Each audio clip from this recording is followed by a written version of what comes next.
All right, we are live. Welcome to Free Hands Friday. This is episode 53. Now, last week we covered or celebrated our anniversary with a special show that included Emmett Chapman. This week, Emmett's brother Dan is going to tell us about another special show, which also featured Emmett Chapman, and it was not a Google Hangout. So, Dan, why don't you please start by telling us where this took place? Arizona. This was Emmett and I drove 6 hours in the morning, and we got there around 5:30. And the event was the Musical Instrument Museum, 5th anniversary. They started in 2010, and April 24th is the 5th anniversary of this really beautiful museum. It was a museum started by the CEO of Target. He went to Brussels and he saw a musical instrument museum featuring a lot of musical instruments, and he was inspired to create one in Arizona. I'm not sure, he must be living there, I guess. But he put a lot of money into the venue. It was $250 million to build this museum, and it has I think 18,000 instruments from all over the world, and 80,000 square feet. It was a world-class museum and just beautifully done. Museum critics say it's fantastic, and I was reading in the paper when we arrived there. The museum was on the front page of the Arizona paper. Can you see this? Yes. And it was talking about this how this museum, the Musical Instrument Museum, is Phoenix's #1 attraction. And it had just started 5 years ago. I wish I had more personal time to go through the museum. I'm told that you could spend like 2 days there and still not see all the instruments that are on display. Well, sorry. Yeah. Go ahead. I was just going to say, before we get into the finer details, I'm reminded. Well, let me switch the camera. I'm new to that. Before we get into the finer details, I'm reminded that I should point out that we have special guests today. We are joined by Guillermo Cides. I hope I'm saying that correctly. Oh, is that Guillermo? Yes, oh my gosh! Hi, Guillermo. I'm sorry, I didn't want to interrupt you. Yes. Oh, I'm so glad you're here. Yes, I'm glad to see you again. How are you? Excellent. You're looking Great. good. Thanks. Yeah, So, Rob, if I could just grab the conch here for a second. Guillermo and Francisco have been working very closely to put together a program for the month of May, and I'm hoping that Francisco and Guillermo can kind of talk about. At some point, we need to make sure that we kind of focus on the Museum of Instrument Making, because from what I heard from Steve and what he's been posting on Facebook, it looked like it was a really great event. And I chatted with Emmett a little bit, and he said it was really good. They had a great lecture, and I'll let you get into the details. But May's looking pretty bitchin'. Like, we have like a fantastic number of South American players that are just gonna blow people away, and so I'm just super excited. I finally get to I've been chatting with Guillermo for 5 months. And Yes, we did. Going to be kind of reunited with Francisco, so this is cool, man. Yeah. So Spain, South America is representing today. So, anyways, I'll be quiet now. The last time I saw you was in Aller. In France. Yes. Right. Yeah, you played a killer set. I love, he brings the house down when he plays. That was nice. Nice people. Nice time. Yeah, it was. It was a very cathartic experience. Yes. I'm looking forward to Mallorca. I think I'll I think I'll be going.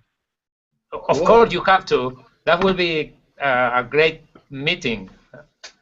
No doubt. Yeah. I wish I could speak Spanish. Oh, that's okay. I don't know. We can talk. We can use hand signals. Yeah. You know. And you did very well during the interview. We don't really talk much. Yeah, I interviewed Cides, and he was his own interpreter. We had an interpreter, but it worked out best where he would interpret. He would say one thing in Spanish, where of course you feel more comfortably, and then you would interpret it in English, and that worked better. That worked better than having the interpreter there. Yes, what's funny. And Francisco, it's good to see you too. I haven't seen you since you were out here in Bel Air, and we can't let Guillermo have all the fun and love in here. We want to make sure, right? Yeah. Nice to see you again, guys. And are you in Spain? Yeah, I'm in Spain. I'm about 3 hours from Guillermo, and we are both in Spain. Yeah. Guillermo's in Barcelona, right? Yes, right. Yeah. And I'm a little more in the south. Okay. And I mean, thanks guys for the opportunity to do this Hispano-American Free Hands Friday. I mean, it's gonna be great to at last have both the continents communicating from the stick perspective, right? Oh yeah. We've been isolated for too much time. Yeah. No, it's really great having the international connection here, because that's what the stick is all about, and that's what music is all about, is breaking national boundaries. Yeah, having its own language that's universal. Yes, it is. Yeah, and with the stick camp that Guillermo and all the people here in Europe are taking part of, it's gonna be I think a great opportunity to reactivate the international community. Yeah, no doubt. A lot of people are coming, right? Do you have a good turnout? For Mallorca? For Stick Camp Mallorca? Yes, we are in about I think 22 people. Great. That's good. Yeah, we still have plenty of time too. Eight more people, and we will arrive to 40. Brilliant. So that's our limit. Really? So you're cutting it off. No more. No. Yes, because it's too much people. Yeah. You know, Kevin Keith will be going down, and Jim Meyer will be going as well. So there's really, I mean, I'm not, Guillermo and Francisco and Yuen and Yannick and Atreo and just all these cool cats, and then this guy Rodrigo. How do you say his last name, Guillermo? My name? No. Rodrigo. He's a stand-up bass player. I think you mean Rodrigo. He's Portuguese. Portuguese? Oh, okay. I didn't know him. Oh, okay. I think it's Sarau, or is that it? Is it? Anyways. Oh yeah, I think there is a guy from Portugal, but I don't remember the name. Yeah, okay. I think it's Sarau because of Sao Paulo. Okay. Yeah, so he was the guy that I was talking to, and he's since gone out and bought a stick, and he's going to the camp, so it's let's go, okay. Good. Yeah, so yes. If I could afford to go, I'd sleep on the floor for sure. Yeah, it's probably decent weather in September, right? September early. Oh, that's more than decent. That's really summer. Yeah. Mallorca right now they are swimming in the sea right now in this moment because it's really hot. It's I don't know. Wish I was there. September is one of the months in the year where it's full of people, tourism. Cool. Yeah, I'm looking forward to it. Sounds fantastic. Will be nice. Well, this is kind of what bringing it back to the museum and the Arizona event that we just attended. It is all about that. It's like an international hub where people come and get a taste of world music. You walk around this museum, and they give you a box, it's like a transistor radio, with headphones, and you walk into the museum, and it's completely quiet if you don't have this headphone on. So people are all walking around with these, and every time you see an exhibit, you're hearing about it. And so the first thing, I went there and I was in a rush the whole time because I was responsible for 3 different cameras and audio equipment. So amazing. I was fried. My brain was like amazing. You know what? I saw the same in Belgium. What's really? Yeah. That's what inspired this one. Is a museum in Brussels, and I think it has the same name, the Musical Instrument Museum. MIM, maybe, I don't know, maybe not. That was amazing experience for me, and happened what you said with the headphone. You were walking around and see an instrument and start to sound in your ears. Yeah, that's how this investor, who is the CEO of Target, that's how he was inspired. He went to Brussels, and he decided to start his own. So he put $50 million of his own money into this museum, and then he made it in Scottsdale, and Scottsdale is a pretty wealthy area of Arizona, of Phoenix, and so he gathered a lot of other investors, and the museum is really beautiful, and so we were very lucky to be part of this event. Emmett is one of the only living musical instrument inventors, and so there was quite an honor around him being there, and it was wonderful to see that. That we were treated very well, and the concert was great, and I was able to shoot continuously to get the concert and the lecture. It was a very quick 2-3 days.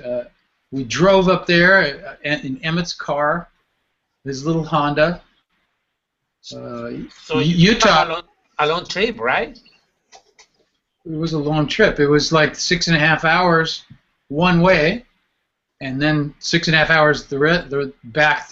We went there Sunday, and we were back on Tuesday.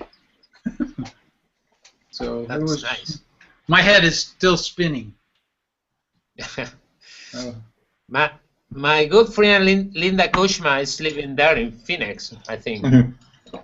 Oh, she should. Did she come? Maybe I don't know. I will ask her. Yeah. Well, there was a big crowd. There was at least maybe 150 people in the auditorium. It was about half full. It seats 300. It was beautiful Santa Fe style design. Great equipment. People were there to record it very well. And Jim, what was? I was just running around. Well, it was a whole day of events, was it not? So I mean, when you guys got there, early in the day, I expect, or even the day before. I mean, I think there was a lecture, and then and then so there was a lecture earlier in the day, and then you had a concert in the evening, correct? Yes, at 1 o'clock, Emmett and Steve give a lecture. So we got to talk about Steve too. We got to make sure we cover Steve, because I know I was pressing him to kind of join the call, and he wasn't able to do it, and I was a little bummed. Yeah, I tried to get him to come myself, and he said please convey my thoughts. You can read my words and of course expand based on your experience. It was an honor to organize and produce the day's events. Both the lecture and concert were extremely successful in their own unique ways. Good turnout and response from the public and nearby stick community folks. very pleased with the results, which was verified by feedback we received. It was wonderful to experience Emmett's positive reaction to the stick exhibit and the whole musical instrument museum's event. I think it was a very important moment in regard to verification of Emmett's commitment to his discoveries and instrument evolution. It's extremely gratifying to have proposed the concept of this stick day at MIM and to make it a successful reality. A historical moment I will savor forever. So, you know, he had a great time. That sounds like Nice. Yeah. nice. So he wanted me to send that. I don't think he's near a computer. He went afterwards to Sedona, and he's hiking in the mountains. Yeah. I think he's got property down there. I'm so glad to see that Steve got to be a part of that, and that you got to be a part of that. Yeah. So tell me about the exhibit. The exhibit is pretty cool. It's got a bunch of floating sticks on wires, and one of them, I think, or two, are on a stand. It's got words to read and a video of continuous players. We have it started. I got there and it has Bob Culbertson playing and Kevin Keith and Steve is playing. Emmett's playing, and that early clip that I use in my documentary, which is the Scott Rock. He's playing an original tune, and you know, it's very nice. It's in a central location, very prestigious. And then you walk around, and I filmed Emmett at the Martin booth. He gravitated toward the exhibit that shows how Martin made its early guitars. It's got a little workroom, a workshop like Geppetto, you know, with wood and tools all over. He was commenting how that setup workshop was so much neater than his workshop. I'll bet he was wondering if he could borrow it, if he could do some work. Yeah, you could see him. The wheels were turning, and it was almost like he was ready to work. Yeah, I believe it. And you know, that's the thing. It's like we stayed there, and he was ready to go to work the next day. He wanted to leave as early as possible. So I had gotten some GoPros to shoot. Do you know that show from Seinfeld? It's a web series called Comedians in Cars Getting Coffee. I don't know if anybody has seen that. So it's a really good show. It's Jerry Seinfeld interviews different comedians every episode, and the one thing they have are these two GoPro cameras in the windshields of the car, and they drive around Los Angeles or wherever, and talking, bullshitting, and then they go grab coffee. So I wanted to set something like that up, and I did. I got the cameras, and it was very easy, actually. I'd never done a 3-camera shoot, but at the concert, having those GoPros there, you know, allows you to have one steady camera for yourself, and then 2 cameras on stage to cut back to, so you don't need a second cameraman. Of course, then there's a lot of stress on the single cameraman to try to get everything in motion. But driving back home, I wanted to do this interview with the GoPro cameras on the windshields, like Seinfeld, and everything worked out great, except the mixer that Michael Johnstone let me borrow. Beautiful mixer, and I just wasn't that familiar with it. So you know, I got a level reading. It sounds perfect. We've got 2 lav mics, wired mics for Emmett and I in the front seats, right? And I was going to, you know, ask him questions about whatever. There was missing things from my documentary.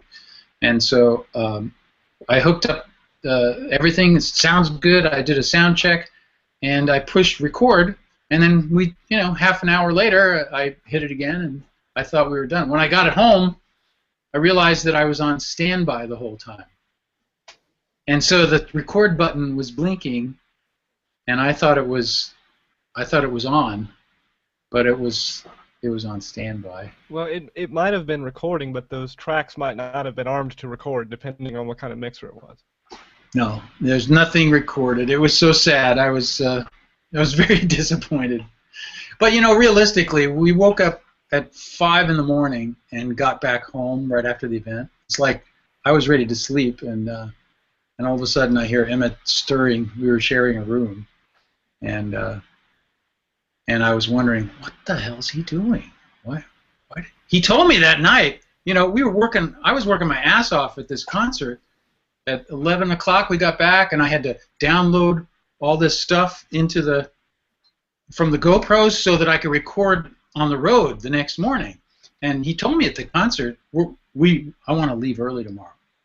But he's not an early riser, so I thought early meant 8 o'clock or something. And sure, that's fine. I mean, we got extra checkout time at this beautiful golf resort where we were staying. So I was looking forward to hanging out there till 1 o'clock on our extended checkout time, but no such luck. Emmett's stirring at around 4 in the morning, 4:30, and I'm thinking, what the hell's he doing? I'm trying to sleep. And, sure enough, he wants me up and at him like the military or something. And was he driving? Yeah, we ended up leaving at 5 o'clock to go back home. So you weren't aware of this plan at all? No. I mean, it's very similar to, for instance, Gene. I just found out recently that Gene was at the Miracosta College on the event that Emmett decided to unveil his first railboard. This was, a historic thing, and you'd think that me making a documentary, he would consider something that should be covered, maybe. And so, fortunately, I brought my camera to this event. And when I got there, I was ready. He was, coming to talk to the crowd. I knew he was going to give a lecture. But he unveils the railboard, and he'd never told me that he was going to do that.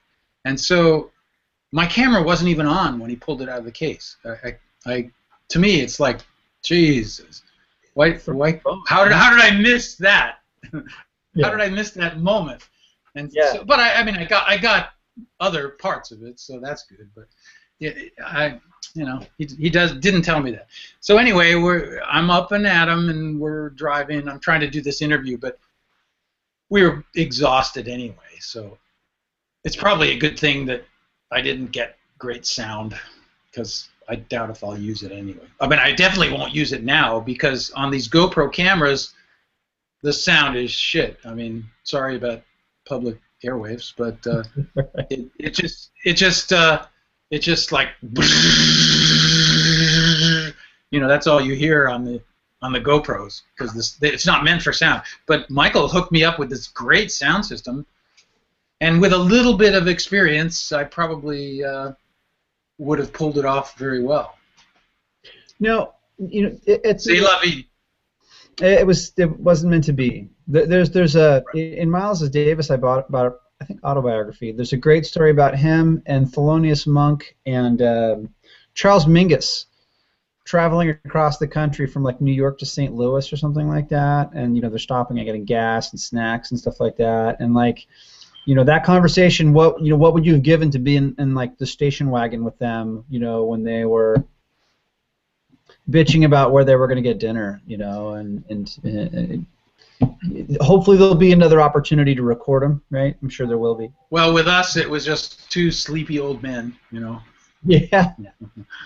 So now there were, I think, I saw a couple of pictures. There were a couple other stick players. I did recognize Greg Smith. Yeah. From New York. I think that he had made it out from New York to be at this event. Mr. Energy. Yeah. Boy, he's got some energy, that guy. Yeah, he does. So now, I think he said there were 8 or even 9 stick players total. That might have been including Steve and Emmett as well. Do you remember some? I think was it Mark Philippone? Was he out there? I think. Yeah. Okay. So he asked the killer question that Emmett was hoping no one would ask, which was, when is the 12-string railboard coming out? Yeah, Samson beat him to that on last Friday's show. Yeah. When Samson said it, I was like, oh goodness, here it comes. Yeah. So he doesn't want to he doesn't want to hear that one, but he has to. That'll be coming, I'm sure. He's resolved to make it. Yeah. No doubt. And to Oh Samson's, yeah, it has to be. and to Samson's credit, and Emmett's for that matter, that question spawned a very interesting discussion that we might not otherwise have had. There's no stupid questions, there's no wrong questions. Well, Yeah. okay, there are a few, but they don't come up on this show. Well, I come from advertising, so there's no stupid concepts. It all leads to something. I guess it's like improv. You try to encourage discourse. So any questions that you might have for the event or the? Well, I was kind of. Anything. Did you have any pictures? Did you have any pictures that you wanted to share that we could see through a screen share, or is that forthcoming? Let's see. Might be a little tricky to. Okay, well that might be something that might be kind of fun to see. Yeah, it's all video. No photos really. I took all video. Oh, okay. I was too busy. I couldn't wear the photographer's hat. I was too busy shooting whenever possible. Did so when for the performance? Oh, good, Randy's here. And actually, we didn't even say hi to Wayne. Hi, Wayne. Didn't even really get a chance to say, hey ho, and how you doing? Hello. All right. Something I was going to ask about the performance. Did Steve and Emmett get a chance to play together? Because I don't know that I've ever heard them together, or did they play just on their own? Mm-hmm. There was some fantastic percussion. There was a drummer. Wait, what's his name? I should know their names. They're great guys, great percussionists. One conga player and one trap player, and they were very tight. They were an Arizona team that had played together for a long time, and it was sensational. The rhythm section was very pro. At the end, they all did a song together. Emmett was in on it, and it sounded good, and Emmett sounded good. Emmett was he kind of slowed it down a bit and wasn't as ambitious as he usually is. That almost sometimes leads to some flubs, right? But he was like doing a slow type of searching, and it was nice. It was really good to hear. This is exactly what I've been waiting for with his music, for him to just feel comfortable to take it easy with it. All his life, Emmett wanted to be a shredder. That's why he made the instrument. He was a huge John McLaughlin fan, and John McLaughlin is like he's the athlete of guitarists, and so that's where Emmett's at in his mind. But I've just been kind of waiting for him to slow it down and just make beautiful sounds, and that's what he did. It was really nice to see. And did he have his new the Zirconium? Yeah, it's like a gold stick.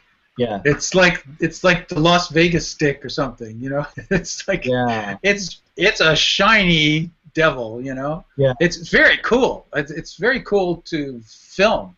Mm-hmm. But he, when he's playing the stick, he can angle it and shine light in specific audience members' faces, because it's like a mirror.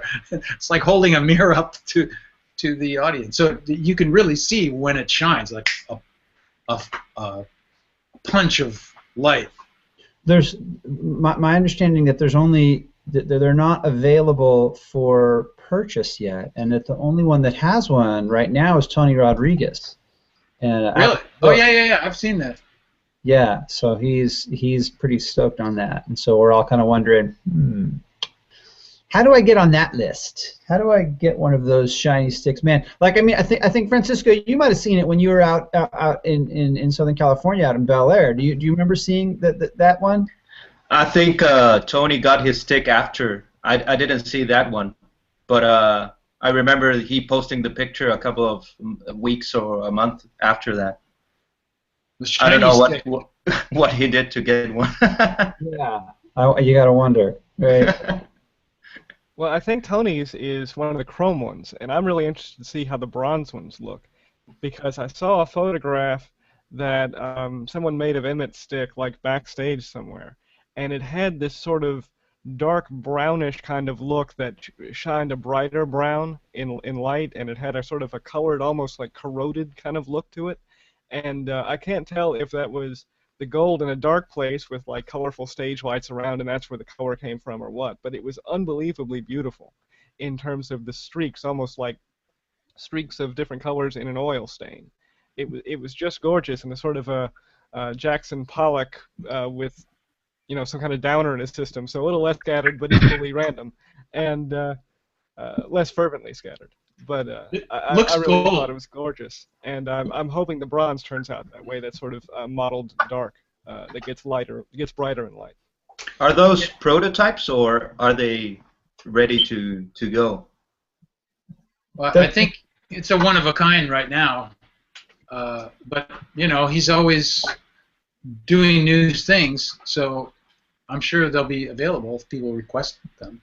Yeah. So my understanding of it is that there are he's got one as a prototype. He made one, I think, that Tony currently has, but the surface on the rail boards, it was this kind of sandblasted surface which had that crazy ringing sound, which was so unique. Yeah, I liked that.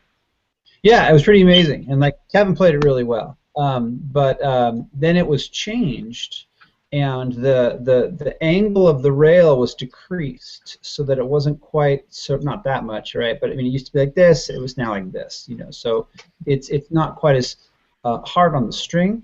And then also there was another process, and of course I'm not doing it any justice by not knowing specifically what it is.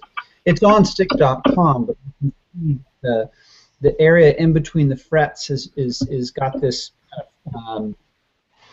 It's very technical what he's done, and I can't remember exactly the process of what he did but it's almost like it's softer, and it's not quite as hard on the strings anymore, and so that's been the process going forward. Now the ones that he has right now really is almost like playing on a mirror, and so I actually got to check out the most recent one they have, which is like a gold-colored one out at the Guitar Merchant last week. And I'm hoping that when he comes out to Spain, he'll bring a couple of those to share with everyone, because I mean, I haven't seen a guitar like that, and no one's ever seen anything like that. I mean, we talk about it in the format of the stick, but no one's ever seen an instrument like that, like a guitar or a bass. It's very groovy. It's gold. It's like a giant. I'll see if I can pull something up on the screen. I was just starting up.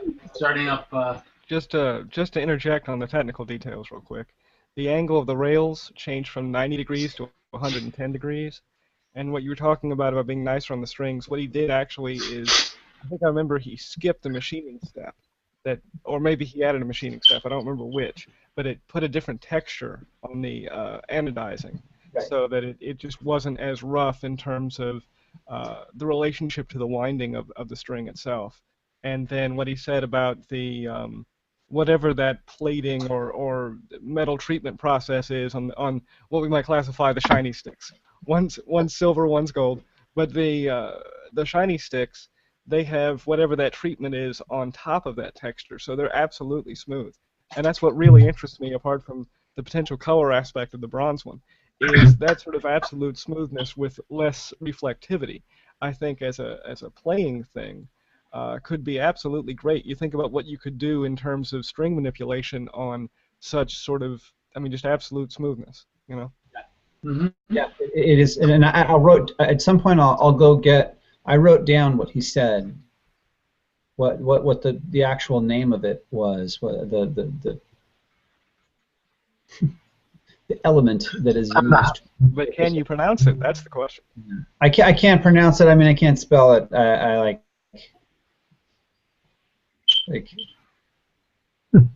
Yeah, I didn't take Latin I'm or not. Greek, so when it comes to that stuff, I have trouble. So yeah, he had. I don't know I'm not. to what those will be commercially available. It's one of these things where it's a concept instrument, and will he be able to put it into production? It's hard to say. The railboard has certainly been. That's the redesign of the railboard, kind of the Rev 2 of the railboard's been quite successful. So now he's got the linears, he's made the changes to the rails, and I think there's been amendments to the finishing of the actual fretboard itself. So. Yeah, I can attest the current railboards are just fantastic. But Wayne, were you trying to say something a moment ago? I looked on the hot shots, so they described the two colors as nickel and gold. I see. Gene appears to have stepped away, so... Yeah. Oh. I went and got my notes from my conversation with him the other day. Here's the... What were you asking? Here's the shot of the stick. Oh, cool. Yeah. Hang on, let me... Speakers on.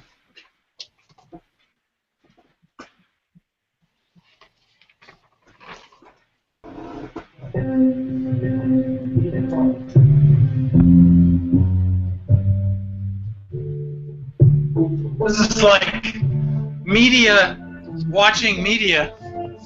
This is a demonstration of what used to be known as the analog hole. Can you hear that at all? Yes.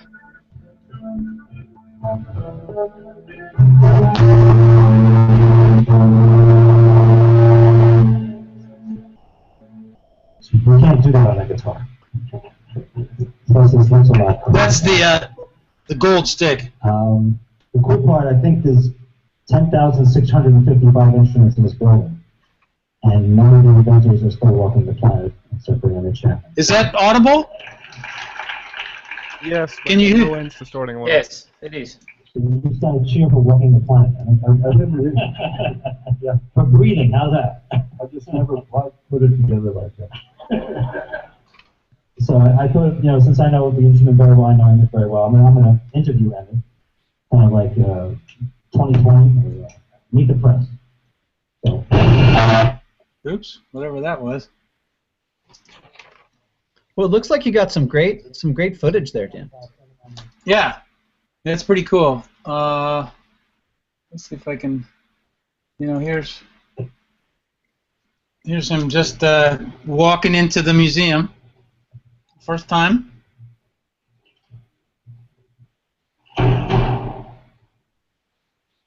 That's Stephen Fran, his wife.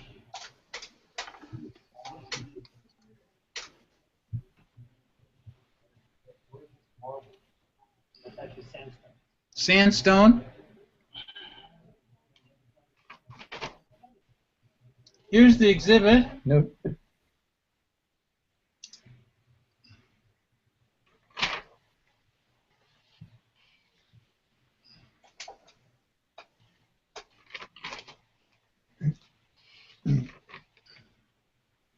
I just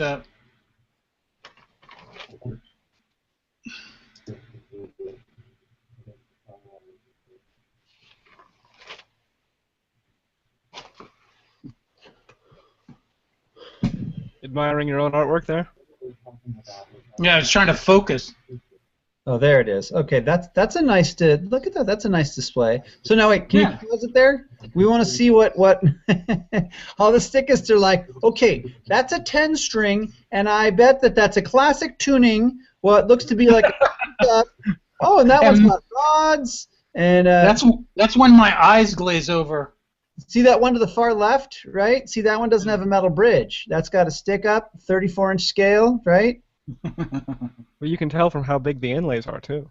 Tony Levin. This is my shot in the workshop. That's Dale. This Clutario? Abby, yeah. Abby? Yeah. I believe. show some little female support here. That's right, ladies of the Chapman stick. Yep.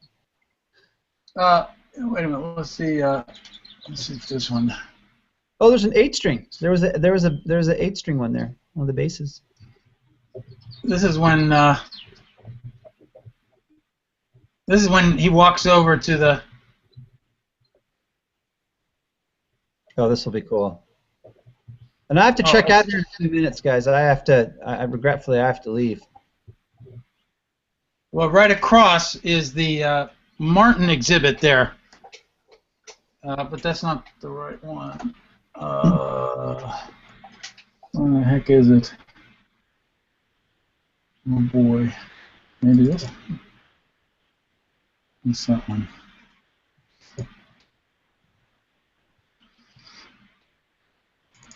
Maybe this one. Yeah. This is the Martin exhibit. That's a guitarist workshop, right? Yeah, it says drawing rack to tops, backs. Can you see that?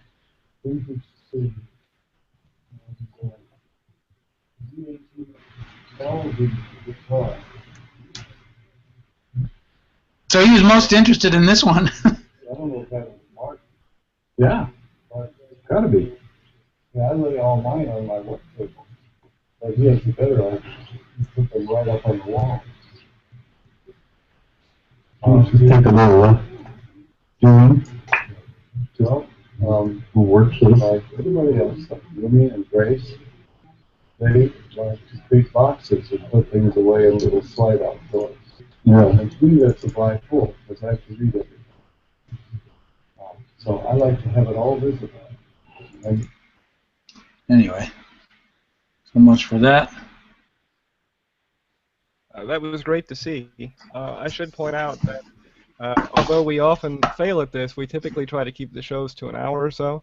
So we're at around the 40-minute mark right now. Are there any other points you'd like to, or stories you'd particularly like to share with us? Yeah, give us a good one. Give us a good, funny Emmett story. Like, that's. I have to leave. I have to check out right now. But some of the stuff that I love most about Emmett is just the stuff that kind of happens in between. Okay. The sets, Big news flash. Emmett snores. That's good. That's a little bit of dirt I was hoping to. It was hard. It was very hard getting to sleep, I'll tell you. I wore earplugs.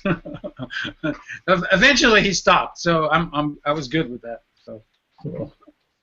Well, listen, Dana, and I just wanted to say a quick thanks to everyone. I have an appointment, and I apologize that I can't stick around, but it looked like the event was very successful, and I know that Steve's just been so pleased with it, and we're all dying for video and for images and details, and so I'm really glad that I've been excited to hear it, and I'll be looking more and watching this video when I jump off.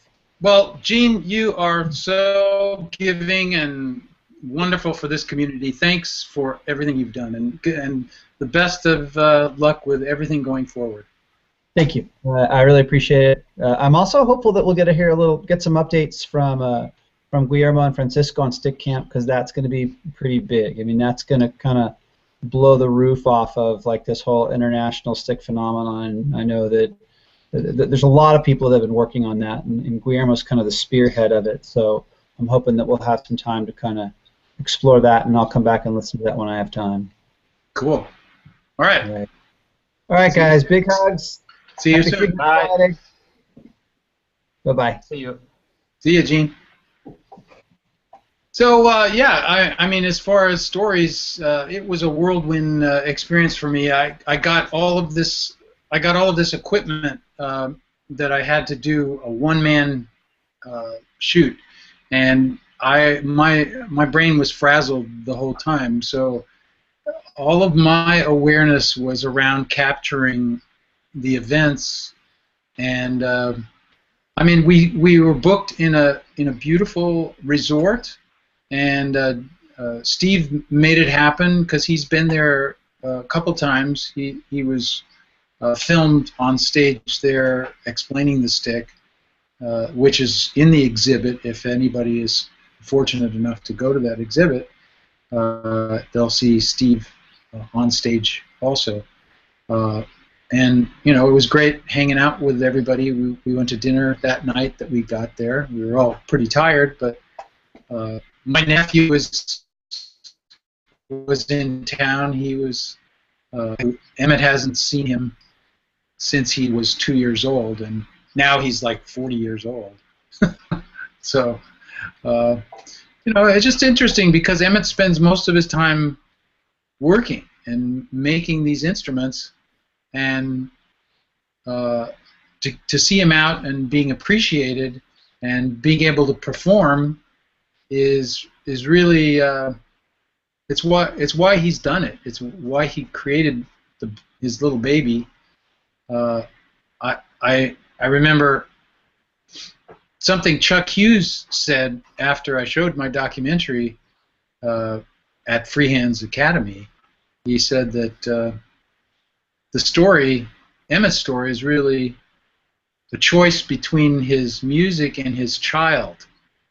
And I had to think, what do you mean? He's got 2 kids. No, he was talking about the instrument, his child.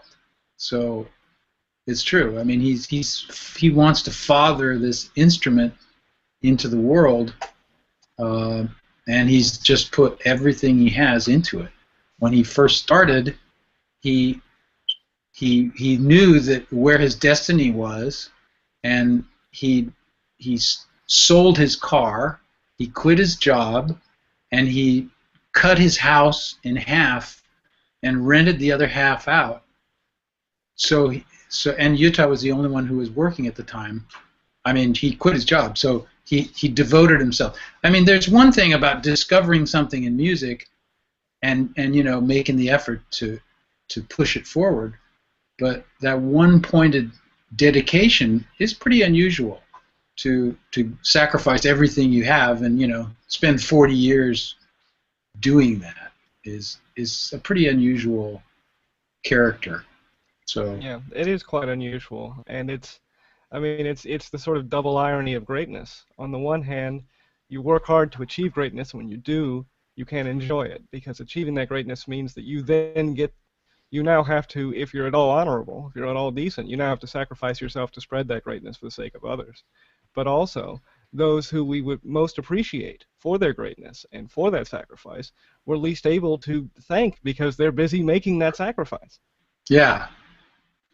I mean, he's sort of in his own world by choice. He's the first one to say that he's not very good in crowds and groups, and he's like set aside this little world for himself that he can function and make the instruments all the time, constantly. So it's like he's almost like a stick hermit. Yeah. What was his reaction from the museum? Because that's like it's telling him you're now part of history to have something you did on a museum, Yeah, it's funny, but you expect this, emotional reaction, but Emmett's reactions are mostly analytical and, critical. I could see his wheels turning. He's listening to the sound and he's analyzing it, and it's more on an intellectual level. To get him to express emotion is kind of like a challenge for me as a documentary filmmaker, because there's so much that's internal for him. It's not like somebody, a performer on stage who's just making the emotion, and that's what they're selling.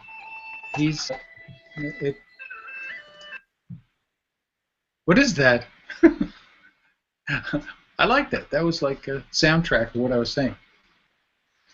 But it's kind of challenging, and in a way that's the interesting part of it too, because there's there's a character there that's pretty unique.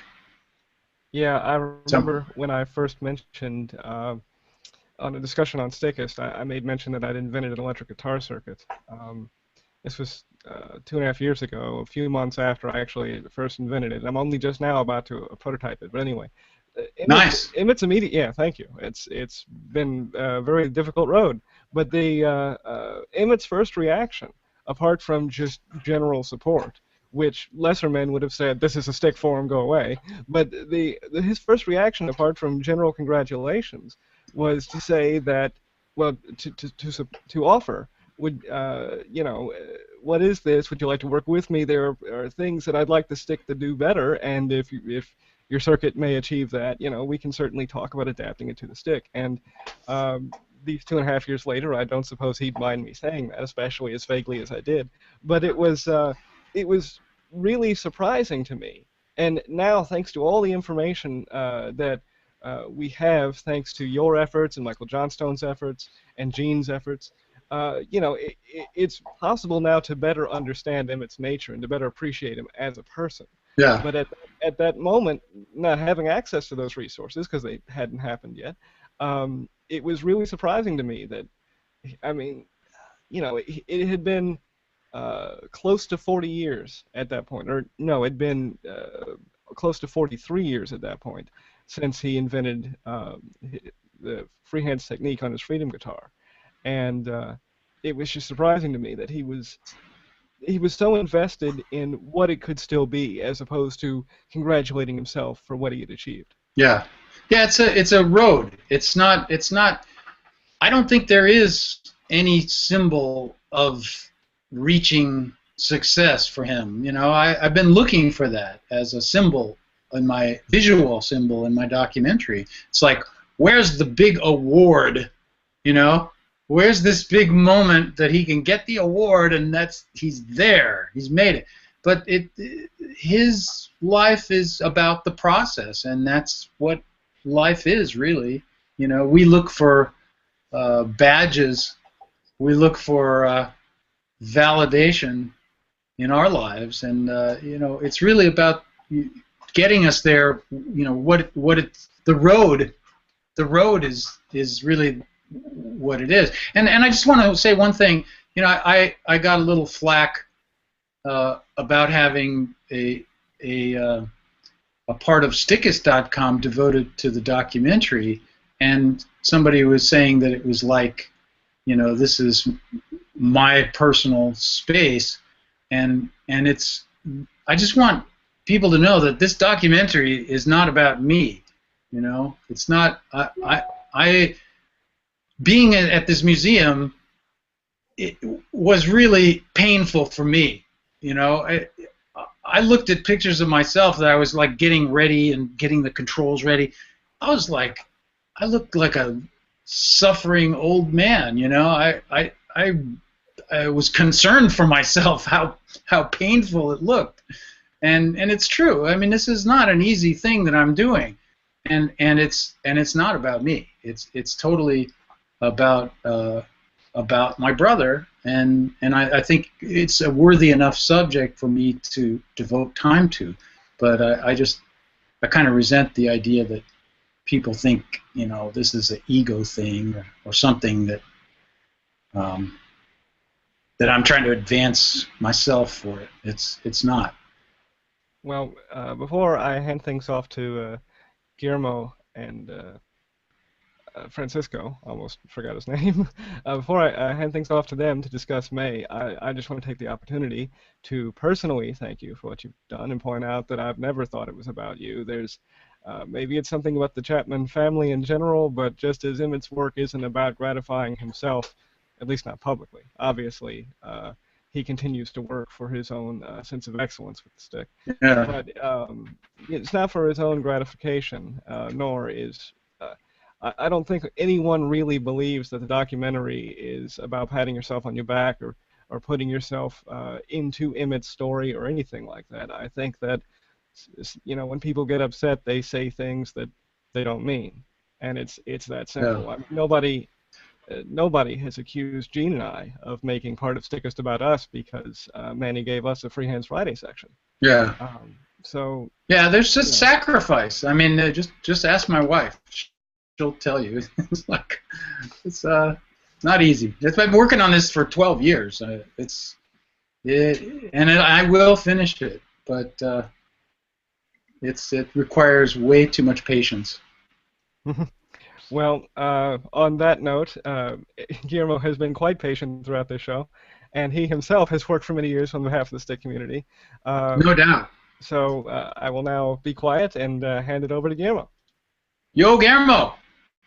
Okay. Well, what do you want to talk about? Stick Camp? Yes. Well, we are going to make this big event. Let me show you this is our big event, but this will be in September with Emmett, and you too, I hope, if you can come to Spain, will be great. So essentially this is a meeting of players that will be together during 6 days, living in a common place, playing every night, I don't know, sharing information, taking some holiday, go to the sea because we have the beach really close. So this will be a meeting of people, essentially. This is our aim. With Francisco and guys from Italy, France, and Argentina too, we are all working, try to organize this meeting in Europe, doing many different things, not only in organizing the space and the activities, but also doing a lot of promotion, inviting people. We already have 22 musicians that are coming, so we are waiting 40. So this will be our top. We can afford more people, and there is a lot of people working, living, playing. So our main guest is Emmett, and I think last time Emmett came to Europe was in France with you, and now he's coming again to Spain, and well, that's historical for us. And well, that's mostly we're working right now. Stick Camp is being successful of people that join it, through our website, stickcamp.com. If you want to write the link, and this is mostly what we are working. So it's stickcamp.com. .es, right, Guillermo? Sorry, yes, .s, not .com. Stickcamp.es. Yeah. Okay. Yeah, you have there in the screen, and we have a really nice. Now I'm back. We have a really nice website with a lot of information and a picture of what is going to happen, and I don't know, everything, and it's working well. Will there be a public there at all, or Stickist? Yes, there will be people in the concert. Yeah. We are going to live in a common place that they provide us food, swimming pool, rooms, everything, and we will play every night. We have at least 5 nights playing. We will try to play 6, and we will split different activities. I mean, we will try especially to organize a spontaneous ensemble, working in the field. I mean, we are trying to mix people, a musician playing with other musician, and we did sometime in the past this kind of meetings. We call Stick Camp because it's a musician living in an environment that is natural, and it's special. I don't know how how to tell you what is going to happen, but this is something special and more in person to person. You know, it's not like like a seminar, like teacher and student. It's more musician with musician playing together, working together, talking and having a fun time. Sounds great. Really does. I should thank you or point out that your website is really well made, and there was actually a recent discussion on the Stickers forum about just how well made that site is. You clearly have either put in a lot of work or knew how to work quickly to great effect. It's a very good site. Yeah, that is I think it's a site that show exactly what we want to do with the Stick Camp. It's a site that was working together with different organizations from Europe that work with stick player and other organizations from South America. Francisco is helping us all the time, and it's a meeting that is organized for many people. It's not only me. I am the local one. You know, I'm who live here, but there is a lot of people involved. Working, trying to make a really historical meeting. I think the French organization. Does the French organization also involve? Yeah, exactly. You remember they, right? Because they organized a really nice meeting with Emmett. I don't know how many years ago. Oh, I don't remember. But it was a lot. 2000. These people. 2007. Yeah, maybe. I think so. And I don't know, everybody's helping. That was a working group. That's and great. You know, we're so happy because we are not even in September, and we are almost all the subscribing is full. I mean, we are close to close the subscribing. Wow. You know. Really? Yeah, I hope 1 month and this is closed and this is stopped. 40 people is too much. Cool. Yeah, it turned out to be quite a success. In the beginning, people were scared that some people may not show up, but it turned out to be just great. Well, I think that's what Guillermo, the work with the website, the promotion has been outstanding. That's the motive really behind all the place being filled up right away. We have also, you know, this is not a classic meeting. I mean, this is not the classic seminar with teacher and student. In the same time, we are trying not only do a meeting of stick player, I mean, beginner and old stick player, but we're trying to put all in some common place. I know that we have different level. I mean, there's people that is professional, or that start 2 years ago, but we are trying to put all of them together in a common place, and I don't know, see what happens, how they help each other, you know. Since this point of view, there is not top player and not top player. You know what I mean? It's a meeting that people help other people to know more about the stick, to play better technique, or I don't know, exchange information basically. There is no new. I mean, there is many music camp in the world. You know, bass camp, guitar camp. Well, we have a stick camp right now. Yeah, one great thing about stick players is everyone I've spoken to, they're all very humble. And no matter how great they are, no matter how experienced they are, they won't let you treat them like you're speaking to some great person. They enforce humility, even if you want to be a sycophant. Yeah, you know, we have to write a book about that. I mean, the personality of stick player. You know, the singer have a personality, guitar player have other one. I'm talking topic, but I know, but it's true. People that play the stick, this is my opinion, I think we are looking for something. You know, not only Emmett was looking for something new when he created the instrument. I think we are still looking for something, something special. And since this point of view, I mean, we are doing a meeting of people that is looking for something, you know. So I don't know if it's humble or not, but I think we find in the instrument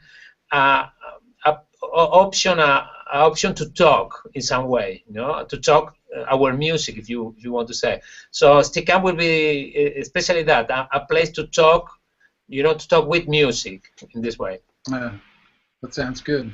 Well, on that subject, sorry, Dan, did you want to say something?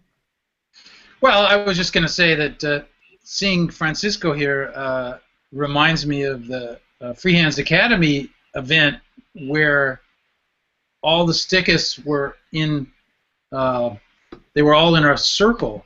It was like a circle of players, and everybody was playing at the same time, directed by Greg. He was directing the conductor, the orchestra, and you had like, I don't know how many stickists were there. There were 40 at least. It was a huge gathering. Yeah, and so Gene set me up in the center of all the people around in a circle with the camera, and so I was able to go to each person, you know, and you know, and shoot all this, you know, beautiful character, beautiful humanity, and players.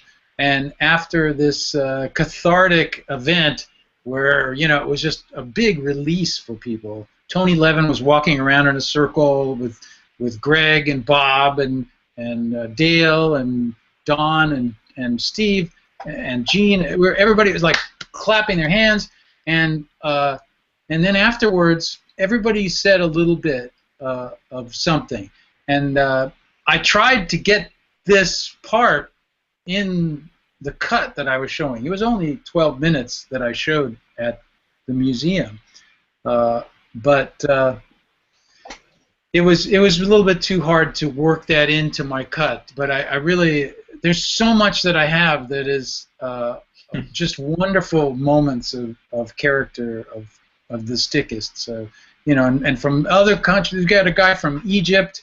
You know, you've got Francisco from Chile, right? Yeah. And you know, all these characters are there. Everybody is a little different. Everybody's unique in their own character, and it's not one kind of person. It was quite amazing, just the experience and the community that has developed. I was very humbled and in awe to see this kind of scene, and you'll see it eventually. I'll get it on in my edits ready together. But I took this time, you know, to prepare for this event, and I spent a couple weeks, 2 or 3 weeks, getting my HD stuff together, which I haven't really edited with for quite a while. I was, you know, busy making a living, and I was trying to put that together with all the standard definition footage, and it was quite a challenge, but I really made a lot of progress. So I'm really happy and thankful that I was able to do this, to take the time to have something, new things. Well, we should start wrapping up. So before we get into the last topic for today, I'm going to open the floor to any questions, any further anecdotes or stories. Anyone have anything? For Dan or Guillermo? Anybody. Open floor. You're even free to ask Wayne a question if you want, I suppose. No? Okay, well, in that case, another thing Guillermo's been working on while gearing up for Stick Camp, which I'm sure that will continue. Guillermo and Francisco both have been working on behalf of Gene and I to coordinate a, I suppose, primarily Spanish language month of May for Freehands Friday. And so I'd like to ask you all to tell us a little bit about that, who's going to be joining us and when, and how you've done that and how that work has gone. should I tell? Well, the first guest for that event is, of course, Guillermo here. He will be the start guest for this event, and the idea. Well, he's the most known stick player in the Hispanic and South American community, so it was a great idea to start with him. Plus the need to promote stick camp amongst Spanish-speaking people, stick players. So he was gonna start, and then there's gonna be 3 more very good players. That's Matias Betty from Argentina. I don't know if you've heard him. Cool. He has a band, a trio. Yeah. He's a great musician. Cool. There's going to be Mauricio Sotelos from Mexico. I'm pretty sure you've heard of him. And Jaflet Beer. All right. Yes. Excellent. Yeah. Will it be Spanish? So- Will it be Spanish language? We're thinking that, well, it's actually being recorded on Sunday to broadcast it on the next Friday. So in the beginning, it should be in Spanish, Yeah. and we'll see if there's a way of translating it or editing it so it can go to the broader community. That would be great. There may be a way to, if someone can provide us an English translation, I think YouTube has a function to add translations. I know they have that for closed captioning, and I believe you can do that for languages. So Yeah, maybe if as it is broadcasted almost a week after, it would be possible to edit and add some subtitles or something like that. Depends on we still have to try. We'll see how it goes, but that would be a great idea. yeah, and I mean it'd be nice if there was time to get it done before the episode was published, but you know, we have yet to offer any translations of any of the 52 previous episodes of Freelance Friday. So, you know, we have to treat people equally. You know, if we're not capable of translating from English, we shouldn't be in too much of a hurry if I'm sorry. translate to English. Yeah, well, it depends on the interest on behalf of English-speaking stick players, right? Yeah. I mean, I would suppose that everybody who plays stick is interested in Yeah. everyone else who plays stick. I'm interested, for sure. Yeah, well, I think we have to see on the road how it goes. Yeah, it's not easy. We have to try it, yeah. But maybe we can find a way of communicating. But it is also, I know I was quite surprised in the States to see a lot of people that actually knew a little Spanish. Maybe it's a good opportunity for people to practice. Yeah, it's what they call learning a language by immersion, where you're just surrounded in it and you pick up what you can. Thankfully, But there's a lot of Latin-derived words in English. We might pick out certain syllables. I would remember, for instance, Greg Howard speaking perfect Spanish, and I didn't know that. So maybe there could be some kind of connection here, adding up people who can speak both languages and then or doing a live translation. I don't know. We have to figure it out. Yeah. Sounds good. Keeping my theme of thanking everyone for everything, I would once again like to thank you for your efforts in organizing that, and Guillermo for agreeing to appear in our first episode of that sequence. I know I personally have been looking at your YouTube videos for much longer than I've owned a stick, and it's going to be great to hear more from you, long form. It's okay. You're the focus. I'm pleased to be here. Yeah, it's good to see you again. Good to see you too. Well, should we wrap things up? Does anybody have any last questions or comments? I'm good, I think. All right. Pretty good session. Normally we tend to be pressed for time and sometimes have to continue things later in writing. So this is a first. Everybody's actually said what they wanted to say. Yeah, I'm good. Thank you all. Yeah, thank you. guys. It was great being Thank here. All right. Free hands. Okay. With that, episode See you. 53 of Free Hands Friday has come to a close. Happy tapping, as Greg says.